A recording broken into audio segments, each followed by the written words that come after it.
अस्सलाम वालेकुम दोस्तों, कैसे हो? उम्मीद करता हूँ सब दोस्त खैर खैरियत से होंगे। दोस्तों, आज मैं आपको पेक्टम फास्कोमाइसिन सिरप के बारे में बताता हूँ कि ये सिरप किस लिए इस्तेमाल किया जाता है, इस्तेमाल करने का तरीका क्या है, यूजेस क्या है, बेनिफिट्स क्या है, साइड इफ़ेक्ट क्या है और डोज़ क्या है। मुकम्मल तफसील के साथ बात करते हैं इसी मुख्तसर वीडियो में। वीडियो को स्टार्ट करने से पहले आप तमाम दोस्तों से गुजारिश है कि मेरे इस चैनल इन्फॉर्मेशन ऑफ मेडिसिन को सब्सक्राइब करो और साथ ही मौजूद बेल की आइकॉन पर क्लिक करो ताकि हर नए आने वाले वीडियो की नोटिफिकेशन आप पहले ही हासिल कर सको। दोस्तों, ये पेक्टम सिरप है, इसका फार्मूला है फास्कोमाइसिन 250 mg 5 ml। दोस्तों, ये सिरप एक एंटीबायोटिक सिरप है। एंटीबायोटिक वो मेडिसिन होते हैं जो कि बहुत सी बीमारियों में मुफीद होते हैं।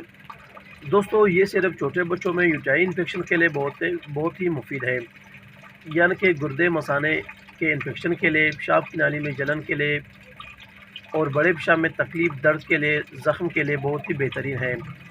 इसके अलावा दोस्तों, पेट के दर्द के लिए भी इस्तेमाल कर सकते हो, बहुत ही बेहतरीन है। छोटे बच्चों के लिए ये सिरप बहुत ही बेहतरीन है, यूटीआई के इन्फेक्शन के लिए, गुर्दे मसाने के दर्द के लिए और बड़े पेशाब में जलन के लिए, दर्द के लिए, ज़ख्म के लिए। दोस्तों, इस सिरप का इस्तेमाल करने का तरीका ये है कि इस सिरप को अपने 1 साल से ऊपर बच्चों के लिए, यानी कि जिनका उम्र एज 1 साल से अबव हो, आप इसको इस्तेमाल कर सकते हो। 1 चम्मच सुबह और 1 रात को खाना खाने के बाद, यानी कि कोई चीज़ खिलाकर उसके बाद आप इस सिरप को इस्तेमाल कर सकते हो।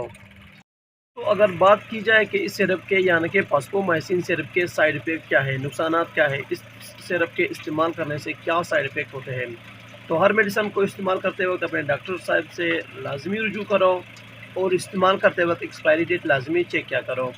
दोस्तों, इसके साइड इफ़ेक्ट में, यानी कि नुकसानात में, सर चकरा सकता है, उल्टी आ सकती है, पेट में दर्द हो जाता है, वो भी कभी कभार। अगर आप सही तरीके इस्तेमाल करते हो तब फास्कोमाइसिन सिरप के कुछ खास साइड इफ़ेक्ट नहीं होते हैं, बहुत ही बेहतरीन सिरप है।